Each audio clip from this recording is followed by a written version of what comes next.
دیکھتی آنکھوں اور سنتے کانوں کو میری طرف سے السلام علیکم۔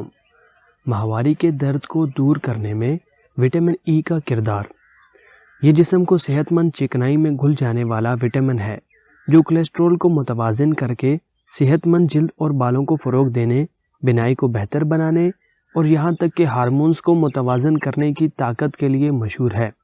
اور اب تحقیق سے پتہ چلتا ہے کہ وٹامن ای کے آپ کی ماہواری شروع ہونے سے 2 دن پہلے کے درد اور بعد کے 3 دن تک جاری رہنے والے درد کو کم کر سکتا ہے۔ حمل میں زیادہ کیفین سے پرہیز۔ کیفین کی زیادہ مقدار حمل کے ضائع ہونے، کم پیدائشی وزن اور مشکل پیدائش کا سامنا کرنے کے خطرے کو بڑھا سکتی ہے۔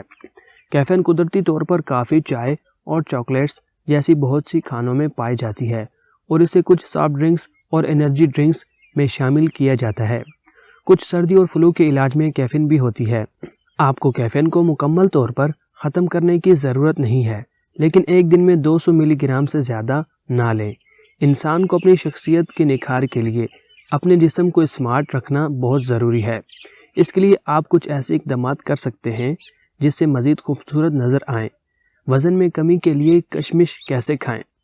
وزن میں کمی کے لیے کشمش استعمال کرنے کا بہترین طریقہ یہ ہے کہ انہیں رات بھر پانی میں بھگو دیا جائے اور اگلی صبح ان کا استعمال کیا جائے۔ اس کی وجہ یہ ہے کہ آپ ناپسندیدہ مرکبات پانی میں نکل جاتے ہیں اور آپ اپنے وزن میں کمی اور جسم کی طرف سے فوری جذب کرنے کے لیے درکار تمام اعلیٰ قدرتی غذائی اجزاء حاصل کر سکتے ہیں۔ پخانے میں خون آنے کی علامات اور وجوہات۔ خونی پخانے کی کیا وجوہات ہو سکتی ہیں؟ عام طور پر پخانے میں خون آنا، اس کا مطلب ہے بڑی آنت سے، جیسے ریکٹم کہتے ہیں یا اینل کینال کہتے ہیں، وہاں سے خون آ رہا ہے۔ اس کی وجوہات سادہ بھی ہو سکتی ہیں اور شدید بھی ہو سکتی ہیں۔ اگر خون سرخ آ رہا ہے تو اس کا مطلب یہ ہے کہ بڑی آنت کے سب سے آخری حصے یعنی ریکٹم سے خون آ رہا ہے۔ میرون رنگ کا خون آنا۔ اگر خون میرون رنگ کا آ رہا ہے تو اس کا مطلب یہ ہے کہ یہ بڑی آنت کے سب سے اوپر والے حصے سے یا چھوٹی آنت سے آ رہا ہے۔ اگر کالے رنگ کا خون آ رہا ہے تو اس کا مطلب یہ ہے یہ معدے یا چھوٹی آنت کے اوپر والے حصے سے آ رہا ہے۔ علاج۔ اس پغول کا چھلکا بھی بہت کارآمد ثابت ہوتا ہے۔ اگر آپ کا نظام انہضام درست رہے گا تو اس بیماری کے امکانات کم ہوں گے، اور اگر آپ کو زیادہ دن تک قبض کا مسئلہ رہتا ہے تو آپ کو وقت پر گیسٹرونالوجسٹ سے رابطہ کرنا چاہیے۔ عقل داڑھ کے سبب ہونے والے درد سے نجات کے گھریلو طریقے۔ عقل داڑھ کے درد سے نجات کے طریقے۔ عقل داڑھ نکلنے کی صورت میں آپ کو کسی اچھے ڈینٹسٹ کے پاس جانا چاہیے، جبکہ آپ کچھ گھریلو علاج کا سہارا لے کر فوری طور پر اس درد کو کسی حد تک کم کر سکتے ہیں۔ نمک اور پانی کا استعمال۔ نمک کو پانی میں گھول کر اس سے غرارے کرنے سے عقل داڑھ سے نکلنے والے خون اور درد میں کمی ممکن ہے۔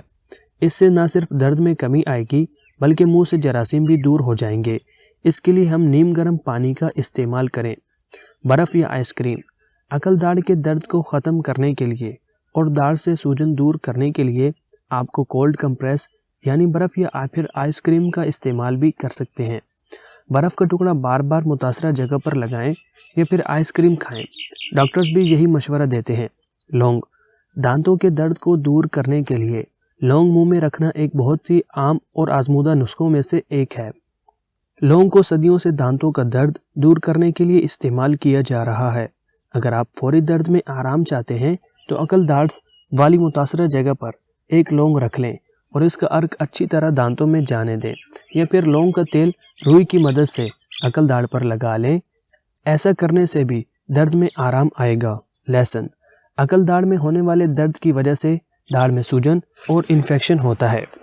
ایسے میں اگر اینٹی انفلامنٹری اور اینٹی انفیکشن خصوصیات سے بھرپور لہسن کو چبا لیا جائے تو اس سے درد میں کمی آئے گی، یا پھر پیسا ہوا لہسن بھی عقل داڑھ کی جگہ پر رکھنے سے بھی آرام مل سکتا ہے۔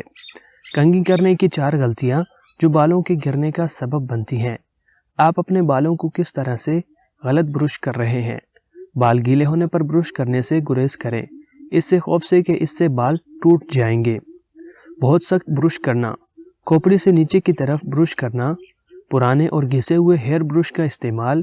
بالوں کا برش استعمال کرنا جو خاص طور پر ڈینگلنگ کے لیے ہے۔ ہیئر برش کا شیئر کرنا۔ بڑی گرہیں نکالنا۔